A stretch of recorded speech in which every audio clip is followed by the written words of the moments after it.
गुलामी के बाद आजादी मिली, दुखों के बाद खुशी का मौका आया।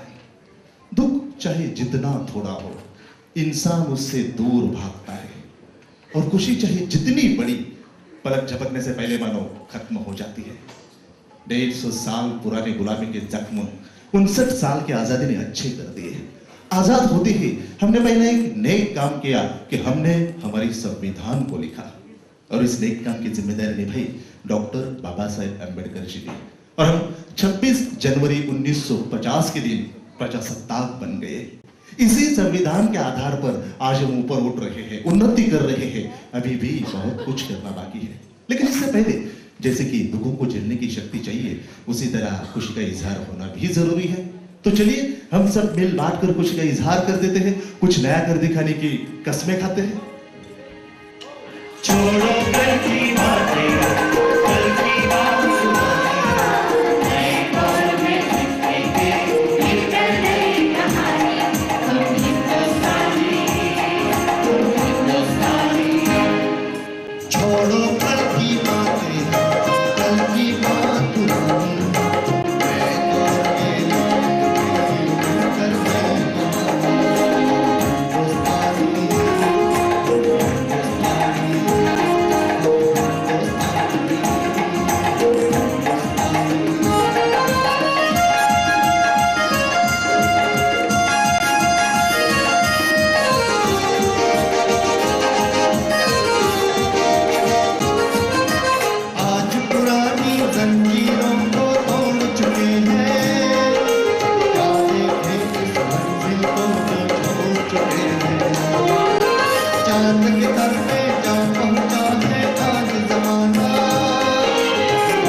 स्वतंत्र वीर सावरकर, तात्या टोपे, झांसी की रानी, इन हर एक का बलिदान हमारे हिंदुस्तान के इतिहास के एक सुवर्ण पन्ना बन गया है।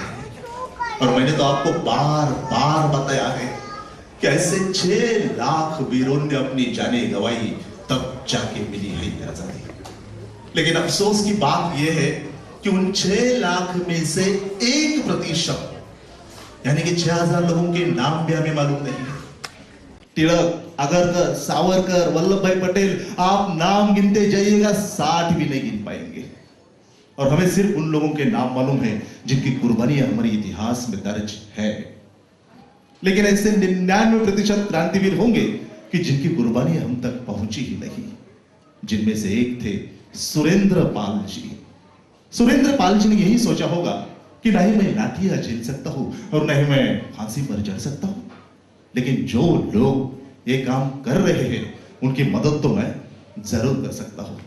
और शायद यही सोचकर उन्होंने अपने रहता हुआ घर और जो कुछ भी थोड़ी बहुत जमीन उनके पास थी वो सब बेच डाली, जिसके कुल मिलाकर उन्हें 3,50,000 रुपए मिले।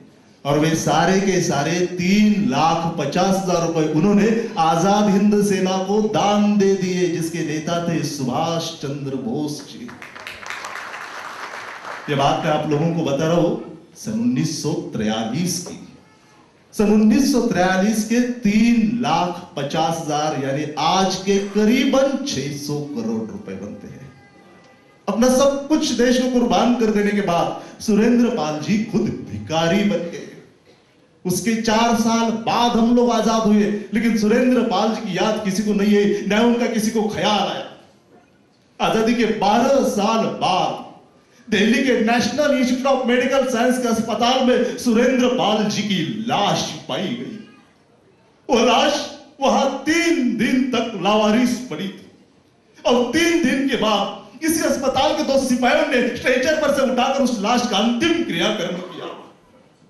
जबकि आज हमारा ही चुनाव कोई नेता भ्रष्टाचार करता है, उसी भ्रष्टाचार से वो करोड़ों रुपए कमाता है, तो इसी भ्रष्टाचार के आरोपों से जेल भेज दिया जाता है, तो ये जमानत पे छूट के आता है, और ऐसे भ्रष्टाचार नेता का हाथी पर से जुलूस निकाला जाता है जिसमें शामिल होते हैं लाखों हिंदुस्तानी।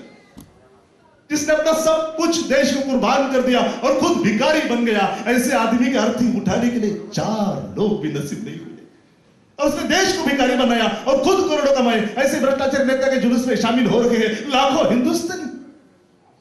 क्या हो गया हम लोगों को? हमें इस चित्र को बदलना होगा।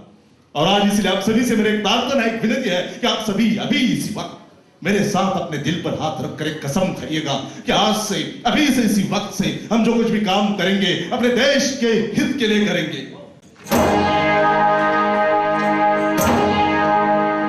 मेरा कर्मा तू, मेरा धर्मा तू, तेरा सब कुछ मैं, मेरा सब कुछ तू।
दिल दिया